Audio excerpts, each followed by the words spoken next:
হাসনাত আব্দুল্লাহকে ঠেকানোর জন্য আমার প্রত্যেকটা বক্তব্য আমি বলেছি বিএনপির একটা অংশ আওয়ামী লীগের কাছে বিক্রি হয়ে গিয়েছে। আবুল কালাম আজাদ আবার মঞ্জু মুন্সিকে খেলে দিতে চায় যে নির্বাচনের পরে মঞ্জু মুন্সির যত লোক আছে সব সে নিয়ে নেবে, কারণ মঞ্জু মুন্সির বয়স শেষ। তো এখানে মূলত হচ্ছে সবাই খেলতেছে, আবুল কালাম আজাদ জসিমকেও খেলে দিচ্ছে, আবার মঞ্জু মুন্সিকেও খেলে দিচ্ছে, আর এই মঞ্জু মুন্সি পুরা বিএনপিকে খেলে দিচ্ছে। প্রিয় দেবিদ্বারবাসী, আপনারা যারা আছেন দেখেছেন হাসনাত আব্দুল্লাহকে ঠেকানোর জন্য আমার প্রত্যেকটা বক্তব্য আমি বলেছি বিএনপির একটা অংশ আওয়ামী লীগের কাছে বিক্রি হয়ে গিয়েছে। একটা অংশ আপনারা যারা আছেন দেবিদ্বারের আপনার কাছে বিচার, মানে আপনাদের কাছেই সিদ্ধান্ত নেবেন আপনারা। আমার কিচ্ছু বলার নাই, সিদ্ধান্ত আপনাদের কাছেই যে কাকে ভোট দিবেন আপনারা, যিনি প্রার্থী, মানে জুলাই অভ্যুত্থানের পরে প্রার্থী নিজে আবুল কালাম আজাদকে বলে আমাকে ভিক্ষা চাই, ভাই আমাকে ভিক্ষা চাই, আমারে পাশ করান, আমি ভিক্ষা চাই, জসিম নিজে বলে।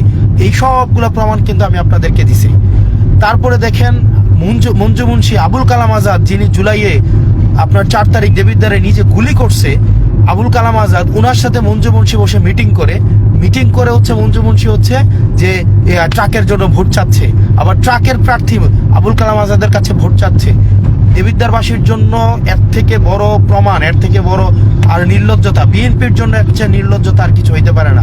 দেবিদ্বারের বিএনপি আপনারা যারা আছেন, আমি আপনাদেরকে বারবার বলেছি আপনারা নির্যাতিত হয়েছেন, নিপীড়িত হয়েছেন, কিন্তু একটা অংশ বিএনপিকে বেঁচে দিয়েছে। আমি কিন্তু আপনাদেরকে বলেছি। আবার আবুল কালাম আজাদ তার বক্তব্যের মধ্যে বলছে যে হাসিনা নিজে চাচ্ছেন, এবং উনি বলছেন যে প্রশাসন চাচ্ছেন, সবাই চাচ্ছেন আমি যেন হেরে যাই, এটা উনি নিজে চাচ্ছেন।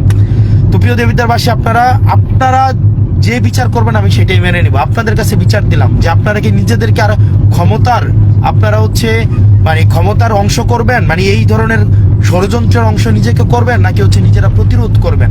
ট্রাক প্রতীক, এখানে কোনো ট্রাক প্রতীক না, এটা হচ্ছে মূলত আপনার আবুল কালাম আজাদের প্রতীক, এবং সে আজকে স্বীকার করেছে আবুল কালাম আজাদের সাথে ট্রাক প্রতীকের প্রার্থী মিটিং করে সে হচ্ছে বলে আমি ভিক্ষা চাই, আমাকে বাঁচান।